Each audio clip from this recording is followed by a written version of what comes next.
Hello बच्चों, आज हम अध्ययन करेंगे वैद्युत विभव चैप्टर के अंतर्गत एक समान वैद्युत क्षेत्र में आवेशित कण का पथ।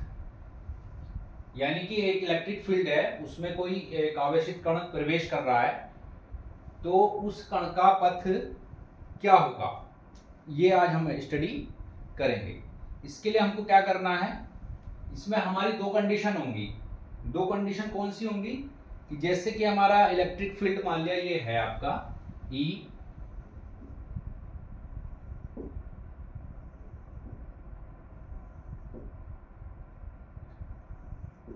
इस तरह का इलेक्ट्रिक फील्ड E है, वैद्युत क्षेत्र E, और इसमें क्या है, हमारा जो आवेशित कण है वो प्रवेश कर रहा है, एंटर कर रहा है। ठीक है, ये यहाँ पे हमारा एक कोई पॉइंट A है और यहाँ से ये हमारा आवेशित कण Q और ये कोई बिंदु यहाँ पर B है हमारा। ठीक है, तो जब आवेशित कण जो है प्रवेश करेगा A बिंदु से होता हुआ, यहां से मूवमेंट करेगा। ठीक है, और इस पे क्या होगा, क्योंकि वैद्युत क्षेत्र में प्रवेश कर रहा है तो इस पर एक वैद्युत बल भी काम करेगा। तो पहली कंडीशन हमारी बनती है A पॉइंट, जब आवेशित कण वैद्युत क्षेत्र के समांतर प्रवेश करता है। जब आवेशित कण वैद्युत क्षेत्र के समांतर प्रवेश करें, यानी कि ऐसे ही ये इलेक्ट्रिक फील्ड है हमारा और ऐसे ही वो प्रवेश कर रहा है। और मान लिया जो A और B पॉइंट हमने इसमें लिया है, उन दोनों के बीच की दूरी कितनी है, x है। ये यहां से यहां तक की दूरी इनकी x। अब इसमें हमें क्या लिखना है कि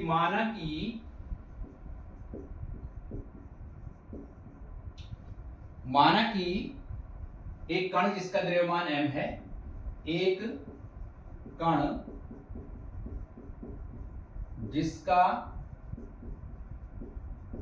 द्रव्यमान m है और इस पे आवेश क्या है, q आवेश है, जिस पर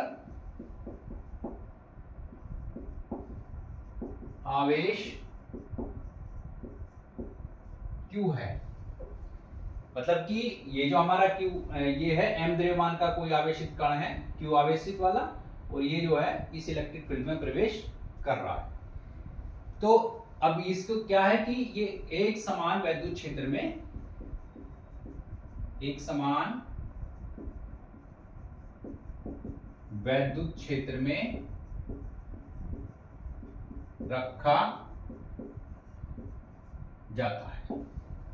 जब हम इसको एक समान वैद्युत क्षेत्र में रखेंगे ला करके, तो क्या होगा, इस पर एक बल काम करेगा। ठीक है, वैद्युत क्षेत्र द्वारा उस कण पर फोर्स लगेगा। वैद्युत क्षेत्र द्वारा कण पर लगने वाला बल या कण पर आरोपित बल, कण पर F बल आरोपित होगा। F बल आरोपित होगा। तब आप लोग जानते हैं कि अगर कोई आवेशित कण इलेक्ट्रिक फील्ड वैद्युत क्षेत्र में जाता है तो उस पर एक बल काम करता है, जो होता है F बराबर QE के बराबर। ठीक है, तब F बराबर Q डॉट E, इतना बल उस पर काम करता है। लेकिन हम जानते हैं, क्योंकि जो कण है हमारा, पार्टिकल है, वो मूवमेंट कर रहा है, गति कर रहा है। जब गति कर रहा है तो उसमें त्वरण भी होगा। ठीक है, कण का त्वरण, जो उसका जो त्वरण होगा F के अंतर्गत गति, जो वो F के अंतर्गत गति, फोर्स के ड्यूटी फोर्स गति कर रहा है, गति करने पर क्या होगा उसका मान, A बराबर बल बटे द्रव्यमान। ये त्वरण का फार्मूला आप लोग जानते ही हैं, ठीक है। तो अब इस पे हम देख लेते हैं कि A बराबर F अपॉन M, और F की वैल्यू कितनी है, QE बाई M। ये इक्वेशन एक हमारी यहाँ पे मिल जाती है, ठीक है। अब क्या करते हैं कि कण जो विराम अवस्था से चलना प्रारंभ करता है, कण पहले से तो है नहीं कि भाई पीछे से आ रहा दौड़ के, माने कण जो है विराम अवस्था से चलना प्रारंभ करता है। कण विरामावस्था से चलना प्रारंभ करता है। जब विरामावस्था से चलना प्रारंभ करेगा तो u इक्वल टू हो गया उसके लिए 0। u कितना हो गया, 0। और जब u 0 हो गया तो उसके बाद कि माना वैद्युत क्षेत्र E में, जो वैद्युत क्षेत्र इलेक्ट्रिक फील्ड उस पर लगा हुआ है, E में x दूरी, यानी जो आवेशित कण है उसके द्वारा क्या है, x दूरी चलने पर, x दूरी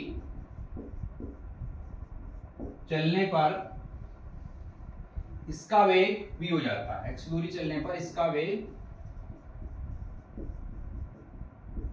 v हो जाता है। तो अब हम जब उसका वेग v हो जाता है तो यहां पर हम उसका वेग ले सकते हैं, क्योंकि हमारे पास क्या है, a है, x है दूरी उसकी, और u है। तो हमको क्या करना है, तब एक इक्वेशन होती है हमारी v स्क्वायर बराबर u स्क्वायर प्लस 2as। तो यहां पर वही वाली उपयोग करते हुए v स्क्वायर बराबर u तो आपका 0 हो गया, यहाँ पे 2ax, ये ठीक है। इस इक्वेशन का उपयोग हम यहाँ करेंगे, चूंकि v स्क्वायर बराबर u स्क्वायर प्लस 2as, ये इक्वेशन आप लोग पढ़े हैं, के अनुसार। अब इस इक्वेशन का उपयोग करते हुए देखते हैं, चूंकि यहाँ पर a की वैल्यू ये है तो इसको यहाँ रख देंगे ला करके, ठीक है। तो देखिए हमको क्या प्राप्त होगा इसमें,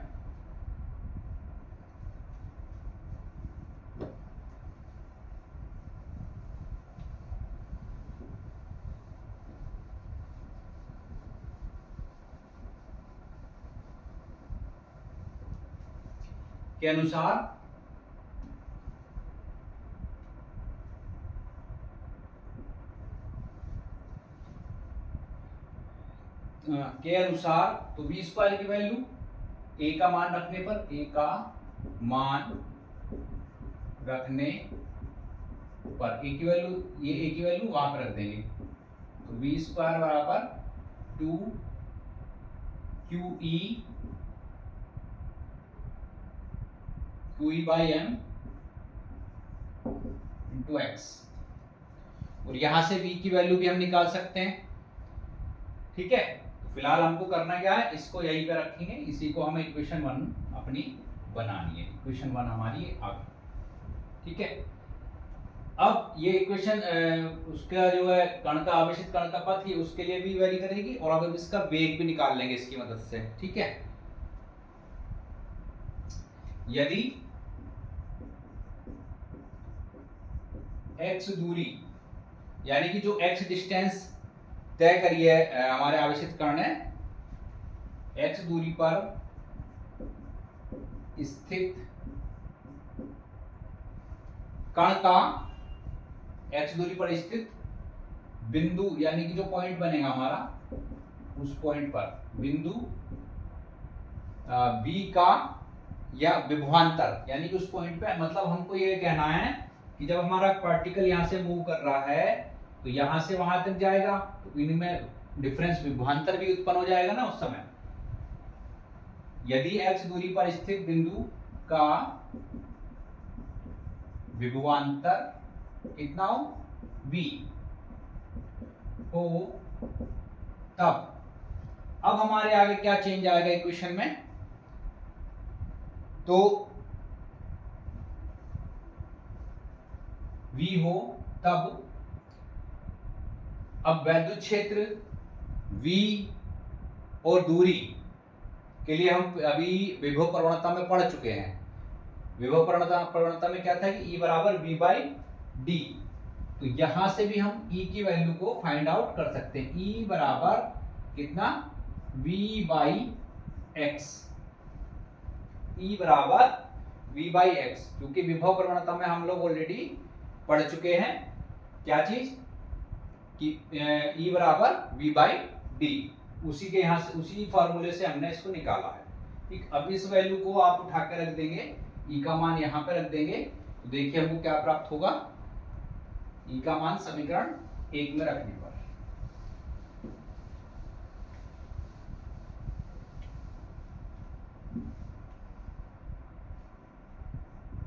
E का मान समीकरण 1 में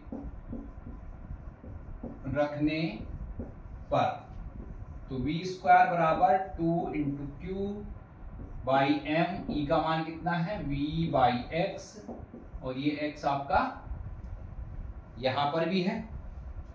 ठीक है, तो यहां x से x आपका कैंसिल हो गया, आपको मिल गई V स्क्वायर बराबर 2QV बाई एम। ये आपकी क्वेश्चन नंबर 2 आ गई है। ठीक है, और इसी इक्वेशन से आप वैल्यू निकाल सकते हैं V की। इसका वेग कितना होगा, under root 2QV by M. ये हम पहले भी कर चुके हैं।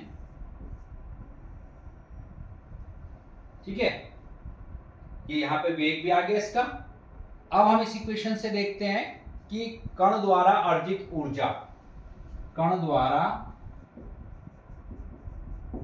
अर्जित ऊर्जा कि उस पार्टिकल ने कितनी एनर्जी ली। तो अर्जित ऊर्जा यानी भाई वो तो मूवमेंट कर रहा है, चल रहा है, तो उसकी तो गतिज ऊर्जा होगी। ठीक है, तो गतिज ऊर्जा K बराबर हाफ mv स्क्वायर। ये फार्मूला आप लोग जानते हैं ऑलरेडी। तो यहां पर हम क्या करेंगे कि जो v स्क्वायर है उसकी वैल्यू यहां पर हम रख देंगे ला करके, तब K बराबर 1/2 m। देखिए v स्क्वायर की वैल्यू आपकी कितनी थी, v स्क्वायर की वैल्यू आपकी ये वाली है, ये भी है और ये भी है। हमको ये रखनी है, वो नहीं रखनी। ठीक है, इसको रखना समीकरण 2 से 2QV बाई m, समीकरण 2 से m से m कट गया, इससे ये कट गया, तो ये आ गया K बराबर QV। ये आ गई कण की गतिज ऊर्जा और होगी जूल में। ठीक है, तो समांतर जब कण प्रवेश करता है तो जो उसकी इक्वेशन बनती है, इक्वेशन तो ये बनती है उसकी,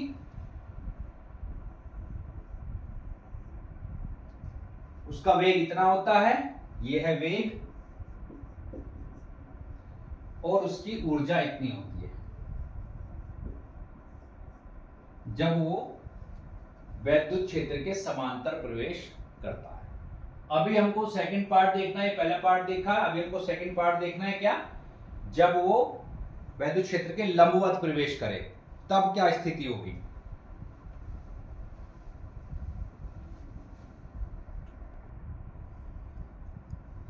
अब देखिए, जब आवेशित कण वैद्युत क्षेत्र की दिशा के लंबवत प्रवेश करे, ठीक है, तब क्या स्थिति होगी।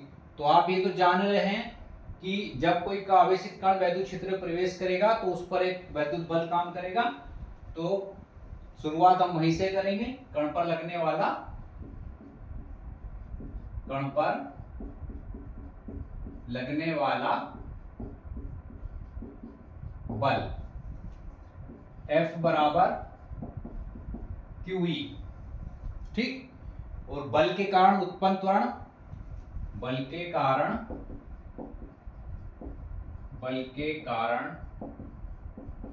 उत्पन्न त्वरण हम पढ़ चुके हैं पीछे, A बराबर F by M।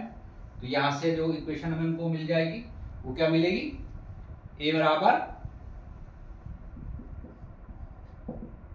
Q E by M, equation number 1 हो जाएगी। ठीक है, लेकिन कण जो है बल F के कारण अपने मार्ग से विचलित हो जाएगा। ठीक है, कण बल F के कारण अपने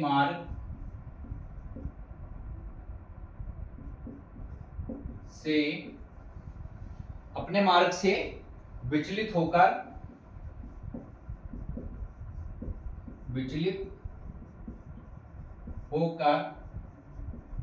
त्वरण ए, यानी कि त्वरण ए ग्रहण कर लेगा और जो है वो दिशा अपनी बदल देगा। ठीक है, त्वरण ए के साथ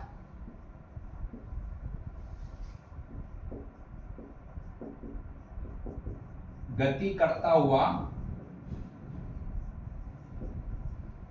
त्वरण ए के साथ गति करता हुआ y अक्ष की धनात्मक दिशा में, y अक्ष की पॉजिटिव यानी कि धनात्मक दिशा में विस्थापित होता हुआ गति करेगा, यानी जाता हुआ गति करेगा। धनात्मक दिशा में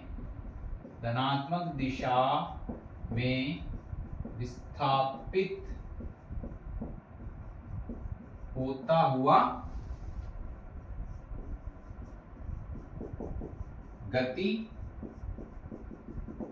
करेगा। अब हम देखते हैं उसका जो मतलब किस तरह की वो गति करेगा। मान लिया हमने दो अक्ष ले लेंगे, x और y, ये आपकी x अक्ष और ये आपकी y अक्ष हो गई। ठीक है, अब वो पार्टिकल चलना प्रारंभ करता, मान लिया यहां से आ रहा है, इधर से, ये आपका है।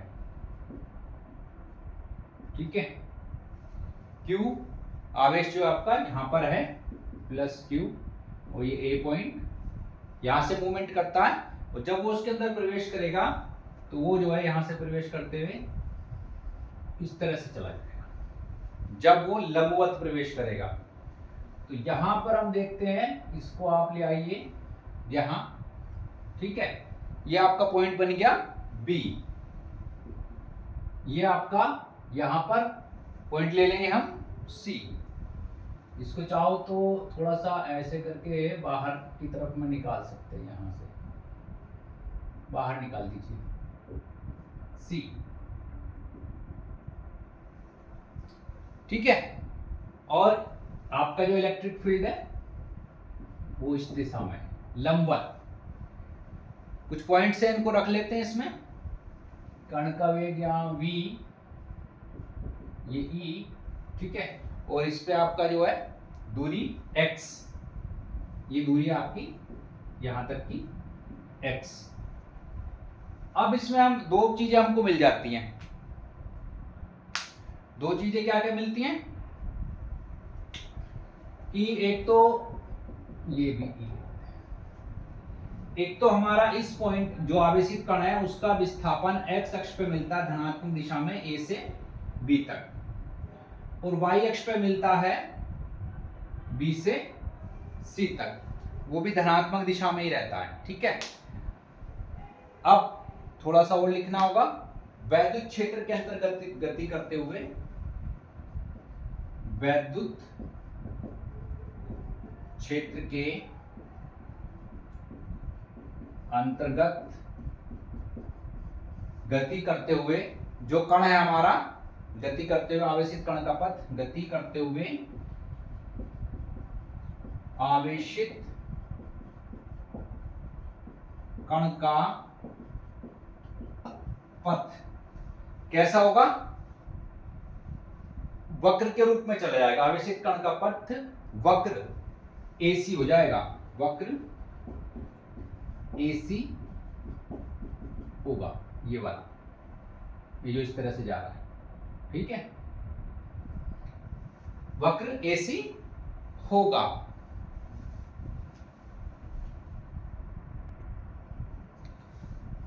अब इसमें देखते हैं कि जब मतलब जो हमारा आवेशित कण है वो जब मूवमेंट कर रहा है तो हम देखेंगे कि उसका एक्स अक्ष पे विस्थापन कितना है। ठीक है, तो ए से सी तक, जब कण ए से सी तक पहुंचता है, ए से सी तक पहुंचता है, तब एक्स अक्ष की धनात्मक दिशा में विस्थापन कितना होगा, AB बराबर x। और इसी प्रकार से जब कण हमारा जो है ऊर्ध्वाधर दिशा में जाता है, भाई यहां से तो ये मतलब इतना मूवमेंट इसका चला गया, यहां से मूवमेंट किया, ये आप मूवमेंट करते हुए तो इसने जो ये कवर डिस्टेंस की इतनी की है, लेकिन ऊर्ध्वाधर दिशा में कितनी की है, BC, तथा ऊर्ध्वाधर दिशा में विस्थापन, ऊर्ध्वाधर दिशा में विस्थापन BC बराबर y, BC बराबर y। अब क्योंकि क्षैतिज दिशा में तो उसका वेग क्या है, नियत है। ठीक है, तो इस दिशा में तय की गई दूरी को हम किस फार्मूले से निकालेंगे, चाल बराबर दूरी बटे समय, या दूरी बराबर चाल गुणा समय। ठीक है, क्षैतिज दिशा में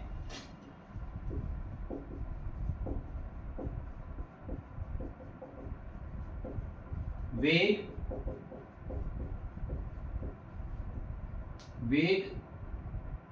नियत है।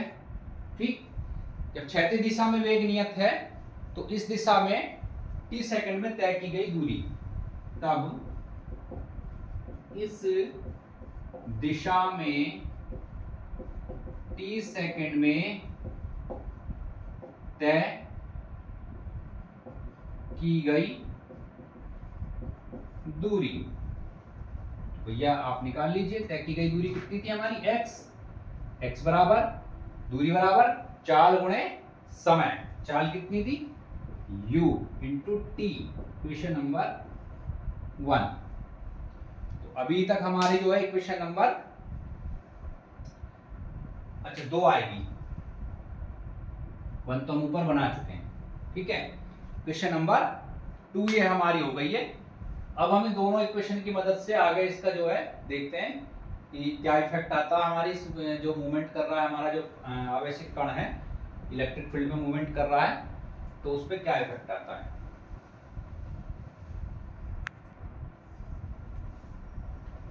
ठीक है, अब देखिए इसमें जब हमारा जो पार्टिकल A है x दिशा से प्रवेश करता है तो इसका जो पूरा वेग है मतलब वो x अक्ष में ही होगा, x अक्ष की धनात्मक दिशा में ही होगा, जबकि y अक्ष की दिशा में धनात्मक दिशा में इसका वेग क्या होगा, 0 होगा। ठीक है, इसको हम लिख सकते हैं इस प्रकार से कि A पर प्रवेश करते समय, A पर प्रवेश करते समय कण का संपूर्ण वेग, कण का संपूर्ण वेग x अक्ष की धनात्मक यानी पॉजिटिव दिशा में होगा, जबकि y अक्ष की धनात्मक दिशा में वेग 0 होगा। ठीक है, कि इस दिशा में होगा, इस दिशा में वेग इसका 0 होगा जब यहां पर ये प्रवेश करता है A बिंदु पर। ठीक, जब इस पर प्रवेश करेगा तो इस दिशा में त्वरण कितना है, इस दिशा में त्वरण A है। अब हम इसका विस्थापन निकाल लेंगे। ठीक है, अतः इस दिशा में इस दिशा में, यानी कि इस वाली डायरेक्शन में, एक्स वाली डायरेक्शन में, ठीक है, t सेकंड में विस्थापन, t सेकंड में विस्थापन। तो विस्थापन कितना होगा, उसको हम लेंगे y इक्वल टू, अब इक्वेशन हमारी आती है s बराबर ut plus half a t square. ये इक्वेशन आप लोगों ने पढ़ी होगी, s बराबर ut plus half a t square. इसी इक्वेशन का उपयोग करना है हमें यहाँ पे। तो प्रारंभिक वेग 0 यानी कि 0 into t plus half a t square, a और टी स्क्वायर। तो यहां पर आपको y मिलेगा कितना, y बराबर half a t square, half a t square. Equation number 3, ये आगे समीकरण नंबर 3। ये आपको बिल्कुल उसकी तरह लग रही होगी इक्वेशन जब आपने कक्षा 11 में प्रक्षेप्य की गति पढ़ी होगी, सेम उसी की तरह है, ठीक। अब समीकरण 1 से a का मान यहां रख देंगे लाकर, समीकरण 1 से a का मान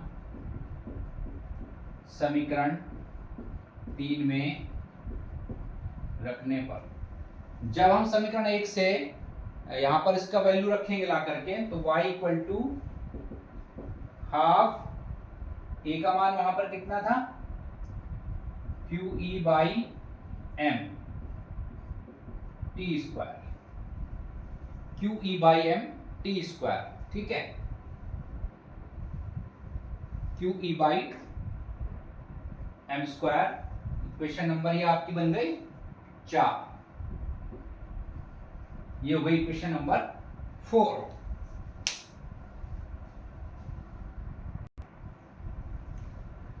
और समीकरण 2 से, समीकरण 2 से वो हमारी क्या आई थी, x बराबर ut, यहां से t बराबर x अपॉन u, समीकरण 4 में रखने पर।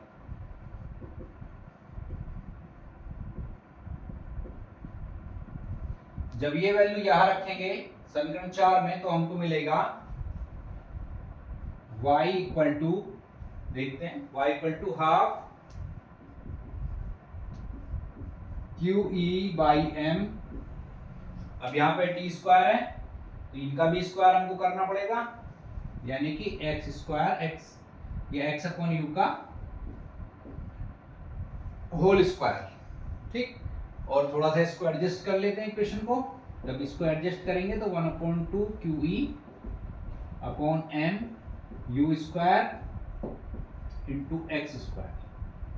अब आप इस इक्वेशन को देखिए, ये इक्वेशन जो है एक परवलय की इक्वेशन बन जाती है। ये कैसी इक्वेशन है, इक्वेशन नंबर 5 हमारी कैसी है, परवलय की इक्वेशन है, ये इक्वेशन नंबर 5 है।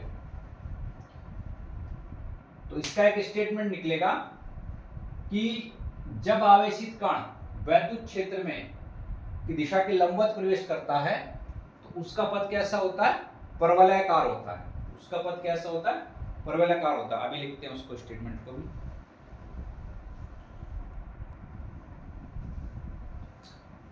अर्थात यह एक द्विघात समीकरण y equal to cx square का रूप है, ठीक है, जो एक परवलय को प्रदर्शित करती है। द्विघात समीकरण, इसमें यानी कि दो घातें होती हैं, उसको द्विघात समीकरण कहा जाता है। तो उसका ये रूप है, ये इक्वेशन, इस प्रकार की जो इक्वेशन है वो क्या करती है, परवलय को प्रदर्शित करती है। परवलय यानी कि आर्क टाइप, ठीक, जैसे कि आपने उसमें भी पढ़ा होगा जब प्रक्षेप्य का पथ पढ़ रहे थे, इस प्रकार का, ठीक है, प्रदर्शित करती है। अतः जब आवेशित कण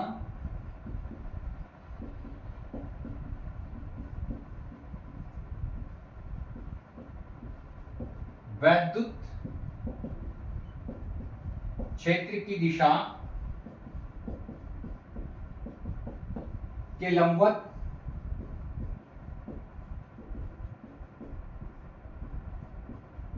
प्रवेश करता है तो उसका पथ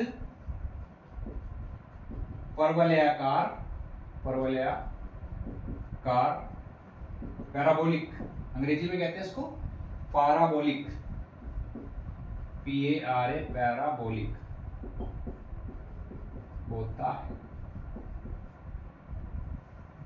तो इस प्रकार से हमने देखा कि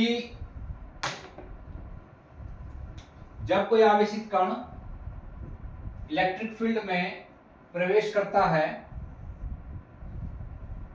तब उसके पथ पर या उस पर क्या इफेक्ट पड़ता है। तो दो तरह के इफेक्ट हमको मिले, एक तो दिशा के समांतर और एक दिशा के लंबवत।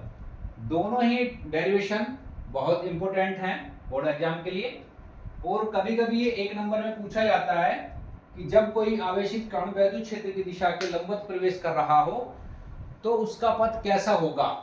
तो उसमें आपको ऑप्शन मिलेगा परवलयाकार, और आपको यही आंसर उसमें देना है। ठीक है, इसका थोड़ा अभ्यास की जरूरत है, 2 से 3 बार आप प्रैक्टिस करेंगे तो आपको ये जो है करना आ जाएगा कि ये किस प्रकार से निकाला जाता है। ये समीकरण भी कभी कभी आपको प्रूव करने के लिए आ सकती है, तो घबराने की जरूरत नहीं है, आप केवल 2 बार अभ्यास करेंगे आपको याद हो जाएगा। ठीक है, थैंक यू। और एक बात, अगर आपको अच्छा लग रहा हो तो प्लीज सब्सक्राइब भी करिए, अपने मित्रों से भी कहिए वो भी सब्सक्राइब करें, और लाइक करें, शेयर भी करें। Thank you.